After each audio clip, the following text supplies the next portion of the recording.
Magandang umaga po sa inyong lahat. Kumusta po kayo? Sa ngayon, gusto kong ibahagi ang salita ng Diyos, yung title na No Tabernacle and No Jesus. Itong message, dati sinabi ko sa inyo, ibinigay ko sa inyo, hindi parehas po pero parehas na kontento. Pero today talagang gusto kong ibahagi para sa inyong spiritual na buhay. Kasi habang napapray ako para sa inyo, ay dapat akong magbigay sa inyo nitong salita, iba pang beses kahit parehas. Kasi ito ang importante para sa inyong spiritual na buhay. Maybe you understand me. Okay?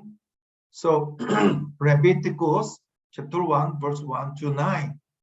Tinawag ni Yahweh si Moises at mula sa toldang tipanan ay sinabi sa kanya, sabihin mo ito sa mga Israelita, kung may makahandog kay Yahweh, ang dapat niyang ihandog ay baka, tupa, o kambing.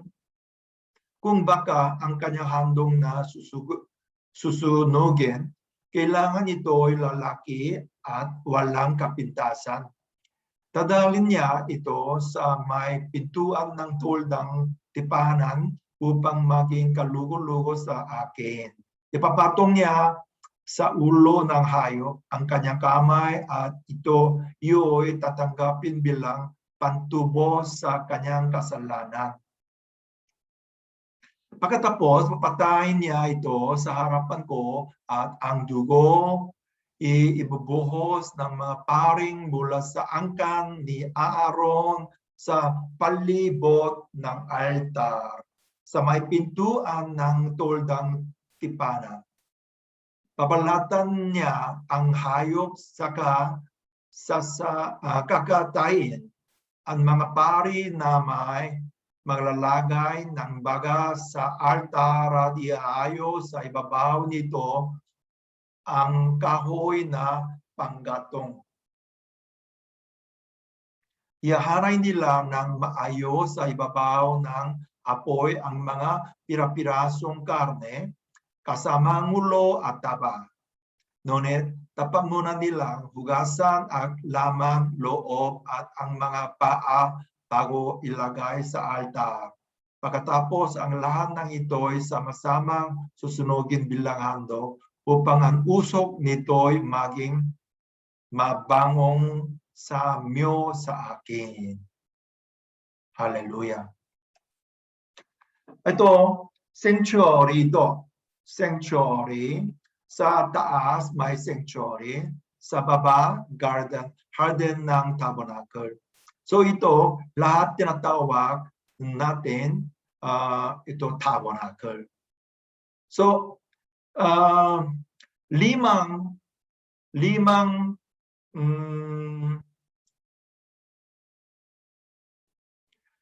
offering ay nangyayari sa garden ng tabernacle.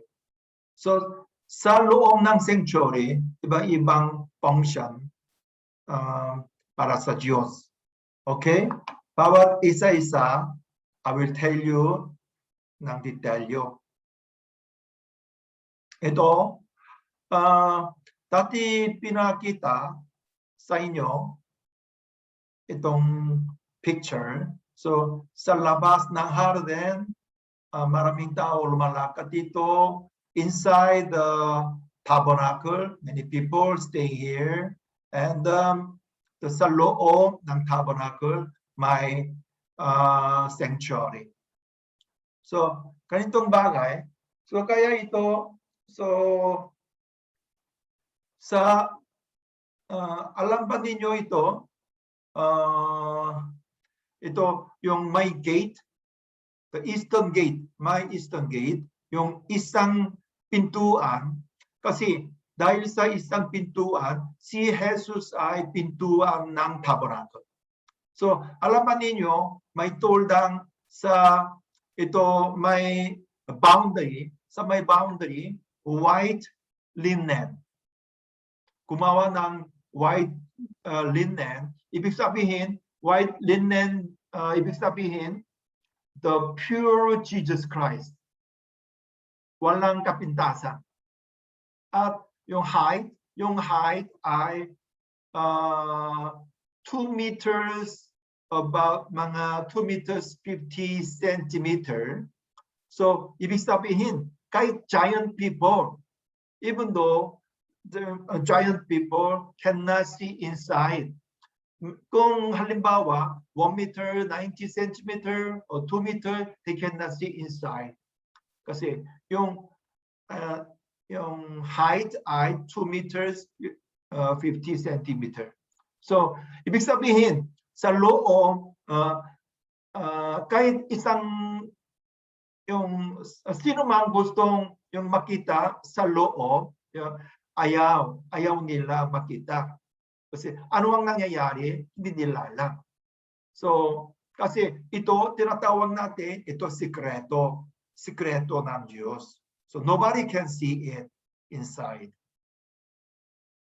So, ito, isa pang meaning, yung may tolda, ganitong yung tolda boundary, ibig sabihin yung boundary or protection. So nobody can come inside. Ibig sabihin, only one way, only one gate. Isang pintuan lang, makapasok, makalabas.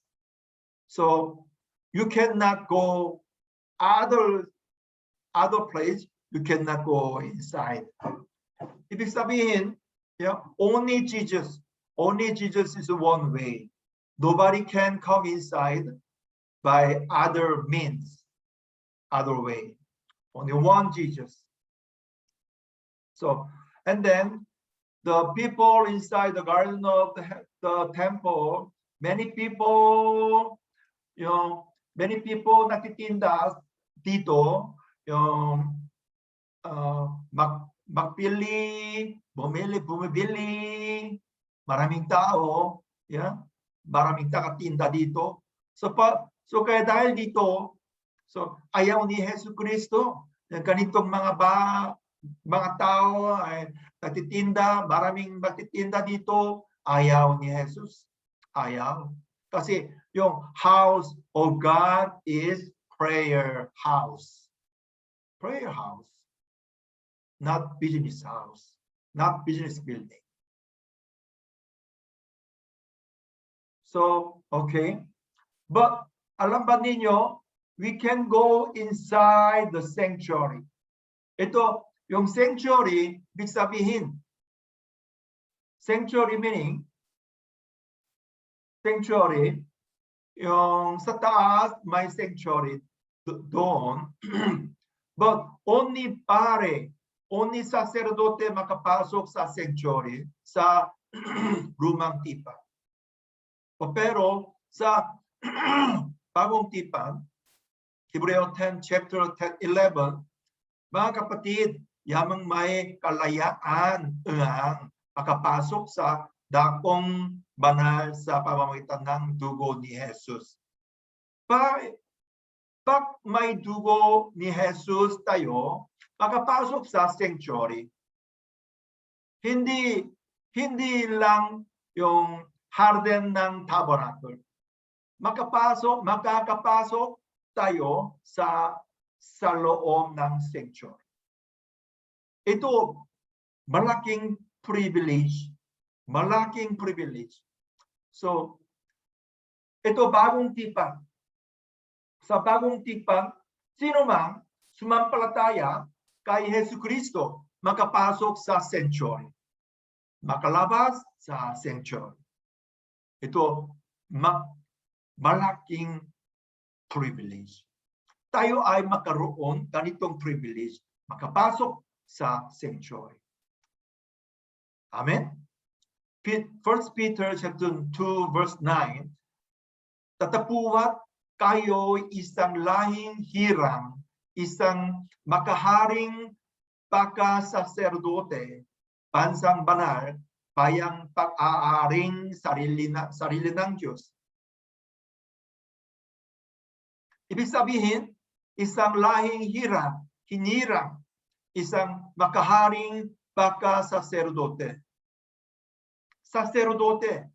Tayo ay saserdote kung tayo ay sumampalataya kay Yesu Kristo, tayo ay naging saserdote already. Tama ba ito? Tama. Kasi sinabi ng Bible, ganito, natapos kayo isang makaharing pagka-saserdote. Tayo ay isang saserdote. Amen? Amen na ito. Amen. Tama. Tama ito. So kaya, kung ikaw sumampalataya kay Yesu Kristo, ikaw naging saserdote. Ako din naman saserdote. Ikaw din naman saserdote. Kahit ako pastor, kahit ikaw hindi pastor, no problem. Lahat sinuman sumampalataya kay Yesu Kristo sa kanyang puso, siya ay naging saserdote. Hallelujah. Sinabi ng Bible, ganito. Hallelujah. So kaya dahil dito, makapasok sa sanctuary. Makakapasok tayo sa sanctuary. Dahil sa dugo ni Jesus. Amen? So kaya, we have to talk to this, to dapat sabihin natin kay Satanas, may dugo ni Jesus ako. May dugo ni Jesus ako. Ibig sabihin, makapasok ako sa sanctuary. Hallelujah. Kasi ako ay naging pagka-saserdote ngayon dahil sa dugo ni Jesus Kristo. May kapangyarihan ang dugo ni Jesus Kristo. May kapangyarihan ang dugo ni Jesus. Dahil dito, ako ay naging pagka-saserdote. Hallelujah. Hallelujah. Manampalataya kayo tungkol dito. May pananampalataya tungkol dito sa loob ninyo. Kailangan natin maniniwala ganitong bagay. Hallelujah. We can go inside the sanctuary. Dati sa lumang tipan o ni pari lang, saserdote lang, makapasok sa sanctuary. But ngayon, bagong tipan, lahat ng mga sumampalataya, lahat ng mga manampalataya makapasok sa sanctuary. Hallelujah. Kasi tayo ay naging saserdote. Hallelujah. Isa pang salita ng Diyos, John 1 chapter 2 verse 21. Ngunit ang templong tinutukoy ni Jesus ay ang kanyang katawan. Dati, lumang tipan, yung templo ay templong Diyos. Pero sa panahon ni Jesus Kristo, templo, si Jesus, katawan ni Jesus Kristo ay templo. Yes. And then, pagkatapos ng ganitong bagay, unang Korinto chapter 3 verse 16, hindi ba ninyo alam na kayo ay templo ng Diyos at naninirahan sa inyo ang kanyang Espiritu? Espiritu ng Diyos na naninirahan sa atin, sa loob natin. Sino bang sumampalataya kay Yesu Kristo, Holy Spirit, na naninirahan sa loob natin? So kaya ibig sabihin, pag Holy Spirit naninirahan, tayo ay house of God, temple ng Diyos. Katawan natin, temple ng Diyos. Amen. Amen ba kayo? Amen. Yes, tama ito. 2 Corinth chapter 1 verse 22, tinatakan niya kami at pinakalooban ng kanyang Espiritu. Pinakalooban ng kanyang espiritu bilang katunayan, tutuparin niya ang kanyang pangako. Dahil dito, so kaya Holy Spirit ay nananatili dito sa akin. So kaya ang katawan natin naging templo ng Diyos. Hallelujah. Ito banal na katawan ito. Banal na katawan. Banal na house of God. Hallelujah. Maraming salamat sa Diyos. So may tanong ako sa inyo. Saan ang holy place sa mga Kristiyano? Katawan natin. Katawan, holy place. Saan ang holy sanctuary? May dalawang sanctuary. Sanctuary na lang, and holy sanctuary. Iba. So holy sanctuary ay iba. Kung ganon, saan ang holy sanctuary? Sa mga Kristiyano. Alam ba ninyo? Okay, next time, I will explain about this. At okay, ito, the tabernacle, sa taas may sanctuary, sa gitna, may fireplace para sa burnt offering. So sa paligid may yung maraming yung patayan. So kaya may isang pintuan upang makapasok, makalabas.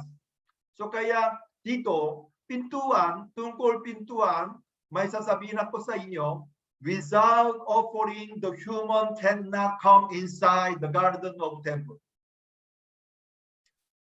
Kung walang offering, hindi pwede makapasok. Sino man, hindi pwedeng makapasok sa garden ng templo. So kaya kailangan natin magkaroon ng offering para sa Diyos. Kasi Diyos ang hari. Tayo ay hindi hari. Upang makita ang Diyos, kailangan natin offering sa Diyos. Kasi siya ang hari. Amen? Amen? Kung walang offering, hindi pwedeng makapasok. Bigyan mo offering. Ano ang tamang offering? Ano ang offering natin? So kaya, alamin natin ano ang tamang offering? Ano ang offering? Sa una, before offering, we need to do something. Kailangan natin, bago mag-offering, kailangan natin gagawin para sa pagpapasok sa sanctuary. Pagpapasok sa tabernacle. Una, makipagkasundo ka sa inyong kapatid. Matthew chapter 5 verse 23, 24.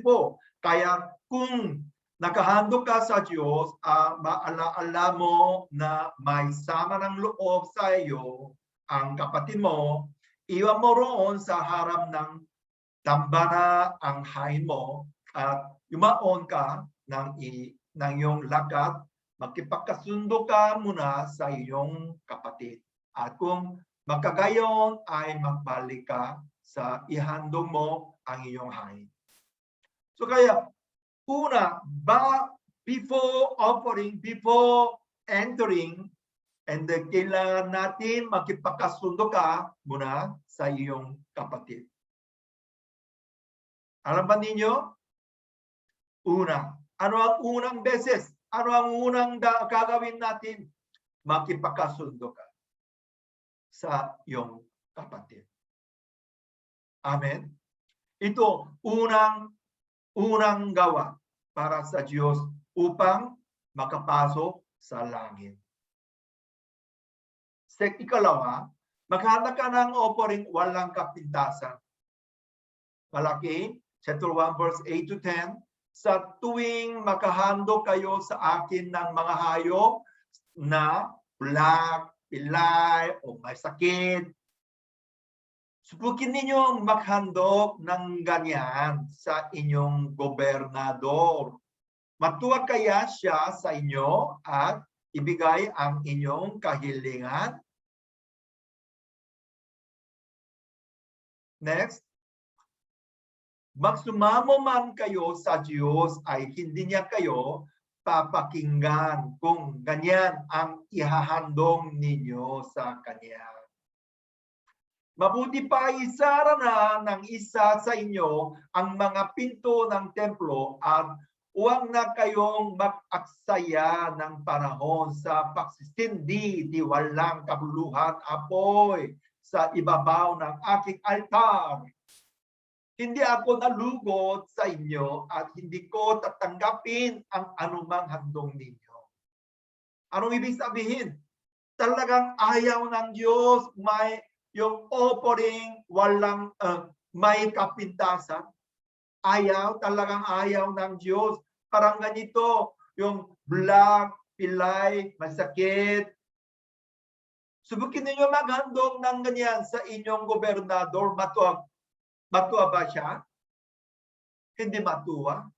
Hindi matuwa. Ayaw siya din tama. Ayaw siya. Ayaw niya. So kaya, God also talagang ayaw. Talagang ayaw. Yes. So kaya, first of all, kasunduhan. Kasunduhan. At ikalawa, offering walang kapintasan. Maghanda ka. Maghanda ka, walang kapintasan. Ano ang offering may kapintasan? Motibo, masamang motibo. Yeah? Minsan-minsan very lazy. Minsan-minsan masamang attitude. Walang offering sa Diyos. So, may kapintasan.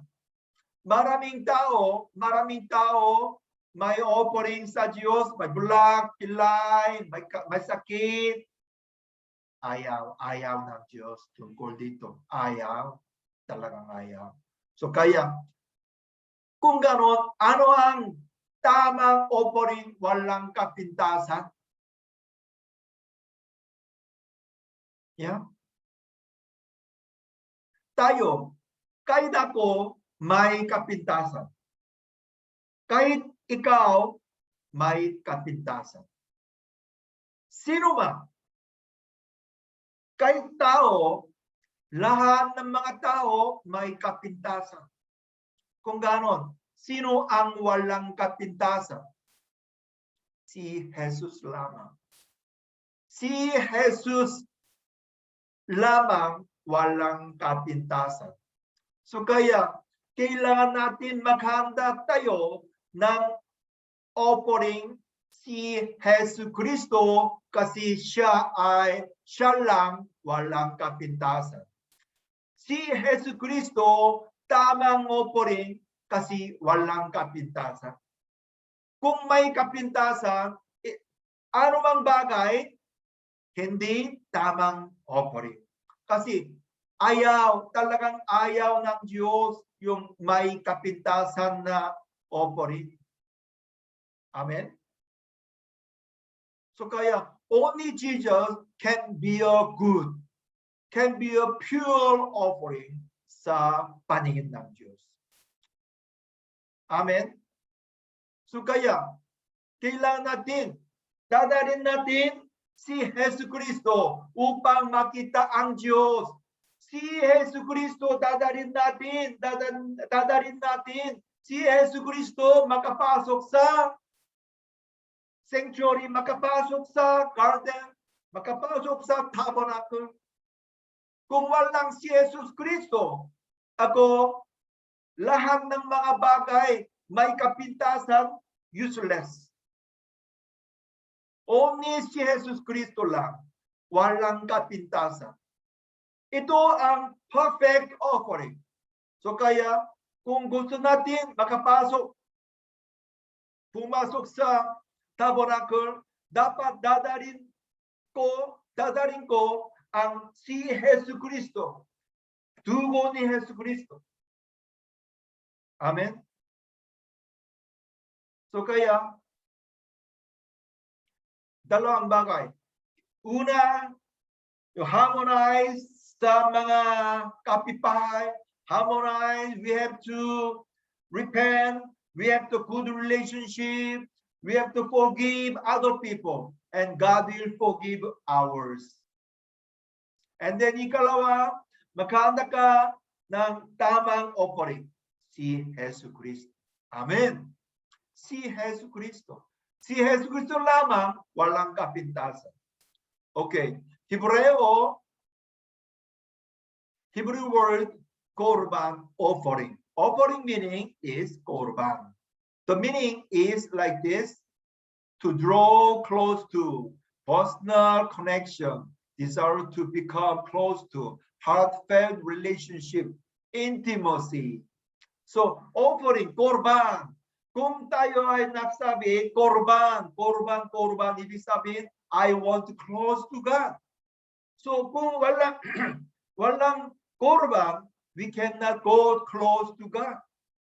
Kailangan natin close, offering, korban to God. Kailangan natin magkaroon ng darin natin korban sa Diyos. Amen? Do you have a korban? Do you have offering? Ano ang tamang offering? Si Jesu Cristo. Si Jesu Cristo lamang, siya ay walang kapintasan. He is a perfect offering sa Diyos.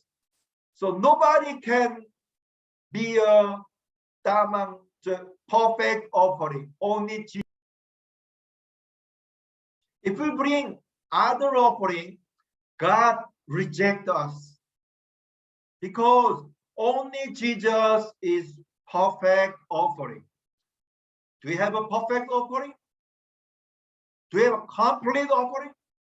100% tama ng offering Jesus. Kung gusto niyo makita ang Diyos, darin ninyo si Jesu Cristo kasi siya ay 100% pure, tamang offering. Hallelujah. Amen?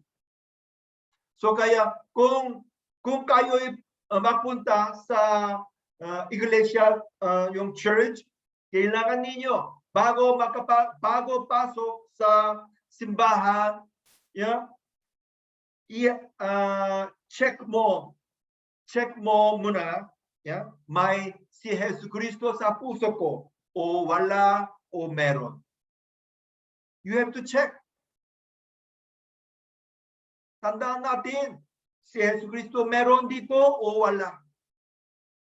I have a Jesus Christ in my mind o wala. Please check yourself.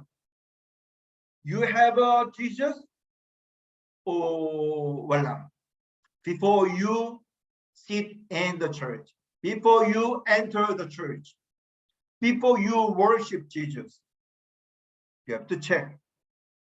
Amen? Amen. Okay? So ngayong oras, I will show you 5 offering. Burnt offering, second, meal offering, peace offering, and sin offering, trespass offering. 5 offering. But at this moment, gusto kong ibahagi sa inyo 1, 2, 3 lang. Burnt offering, meal offering, peace offering. Kasi yung burnt offering in Old Testament, the purpose is dedication. Unang purpose is dedication. Pero tayo ay, lahat ng mga tao ay nakasalanan. So kaya, kailangan natin forgiveness from God. So, kahit the dedication is unang purpose, pero bago mag-dedicate ng katawan natin, kailangan natin forgiveness muna. So, So kaya dahil dito, unang purpose, forgiveness, and second, dedication. So unang step, forgiveness, second step, dedication. So alam niyo yung what, yung male animal without defect or the bird. Without defect. Tapos walang kapintasan, male animal. Ibig sabihin, may willing, ako, kung gano'n, go straight.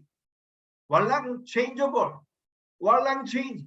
Walang ibang situation. Kahit anumang situation, go straight. Diretso. Kasi ito, male. Amen? So kaya gusto ng Diyos, yung male animal, kasi diretso. Pag sabihin natin, yes, diretso. No, diretso. Amen? Yung male animal. So kaya dedication. Kung dedication ako, dedication, hanggang sa dulo, ako dedication para sa Diyos. Hanggang sa kamatayan, ako ay magiging dedication para sa Diyos. How about you? Can you be a dedication for God? Can you give yourself burnt offering for the glory of God? And then before you give your body, you need forgiveness. And then one-time resolution, forever resolution. No turning back. No turning back. Hallelujah. No turning back. Amen. Diretso. Burnt offering is dedication. Amen. Burnt offering, New Testament, dead offering, Jesus Christ. Jesus Christ, he is dead, but because of him, and we are alive. We are alive. Jesus, kahit walang kapintasan, he has died for us. Dati ako ay dapat mamatay, but ngayon, Jesus Christ namatay para sa akin. So kaya ngayon, ako'y nabuhay na, Jesus namatay na. So kaya, dahil dito, si Jesus ay dead offering, ako living offering. So, burnt offering, New Testament, ibig sabihin, living offering. Living sacrifices. Amen? So, kaya dapat tayo ay maging living sacrifices. Because Jesus has died instead of me. Okay, kung paano siya ay naging dead offering, tayo ay living offering. Kasi ito, si Jesus Cristo ay hayop na dapat namatay. Kasi ako ay makasalanan ako, pero ipinataw ko ang parusa, tayo ang dapat tumanggap sa kanya. So, transfer my sin, may parusa ako, pero ipataw. Transfer my sin to the Lamb. I transfer my sin to the Lamb, Jesus. Ganitong bagay, ganitong kasalanan, ipataw. I-transfer kay Jesus Cristo. Shame, kasalanan, shy, kasalanan, lying kasalanan, lazy kasalanan, yang maraming kasalanan, ipataw.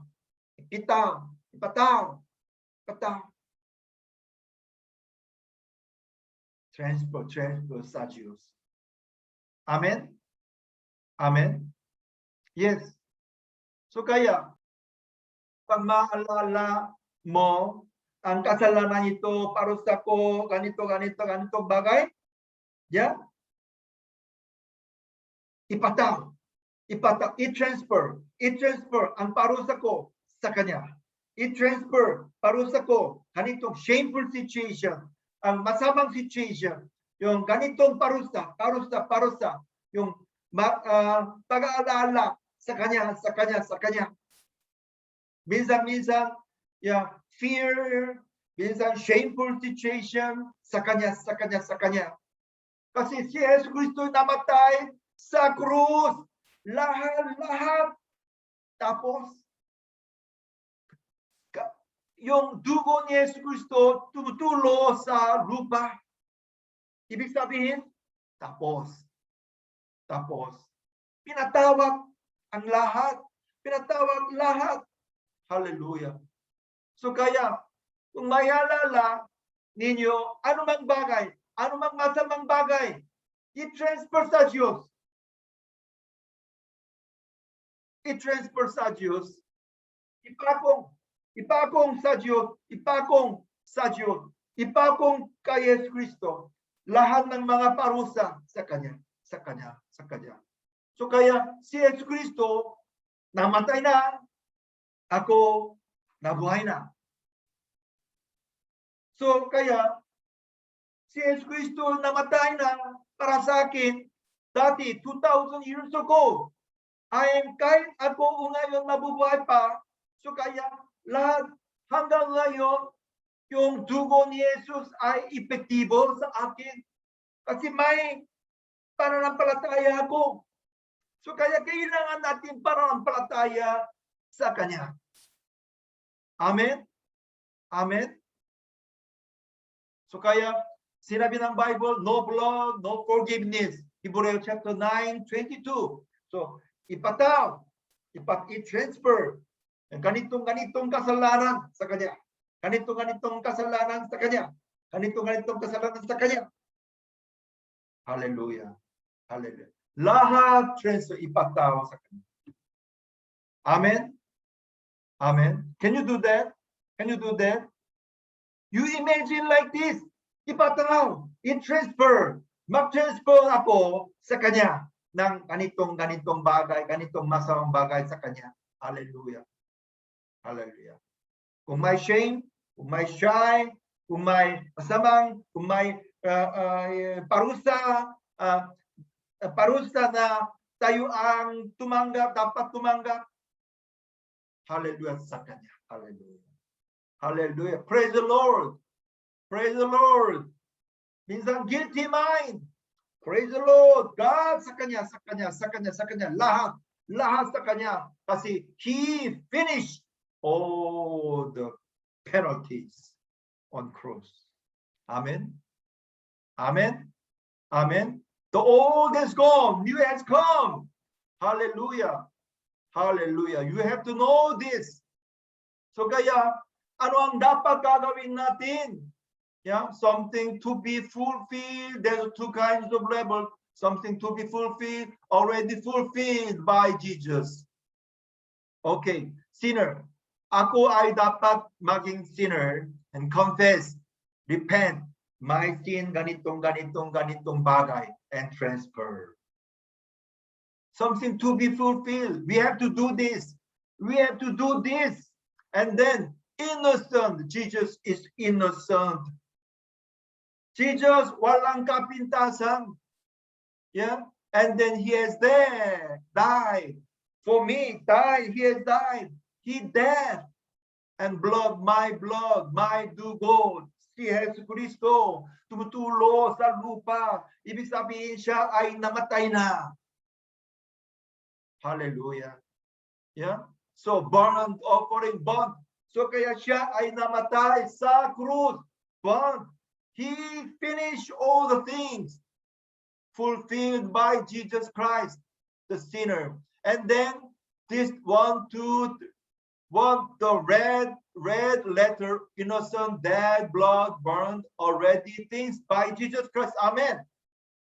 And there's something to be fulfilled. Sinner, repent, transfer. Ano ang dapat gagawin natin? Only 3 lang. Ako ay dapat maging sinner, makasalanan, and repent and transfer. May tanong ako sa inyo. Ikaw ba yung sinner? Kaya mo ba mag-confess? Kaya mo ba i-transfer ang parusa? Kayo ang dapat tumanggap sa Diyos. Bawat isa-isa sa Diyos. Hallelujah. Pag may alala, lahat transfer sa Diyos. Transfer. And He had to die. But you know, Jesus already died. So whenever you think, whenever you remember something, bad things, and you can transfer sa Diyos. You can transfer kay Jesus Cristo. Hallelujah. Whenever you think about anything in your mind, in your thinking, yeah, if you remember, if you remind something, anything, and then you transfer to Jesus. Amen. Hallelujah. And then He has died already on the cross. So the dugo ni Jesus may epektibo, may kapangyarihan. May kapangyarihan ang dugo ni Jesus kasi siya ang tunay na tamang dugo ni Jesus Cristo. May kapangyarihan. Hallelujah. So kaya, church member, you have to transfer all your sin, all your penalty to Jesus. Whenever you think about anything, bad thing in your mind, and then you have to repent. Kung walang repent, walang epektibo. Kung ikaw, ako hindi makasalanan, walang epektibo. Kung walang transfer, walang epektibo. Tatlong bagay, kailangan nating tatlong bagay. Ako ay dapat maging sinner. Dapat mag-repent at mag-transfer kay Jesus Cristo.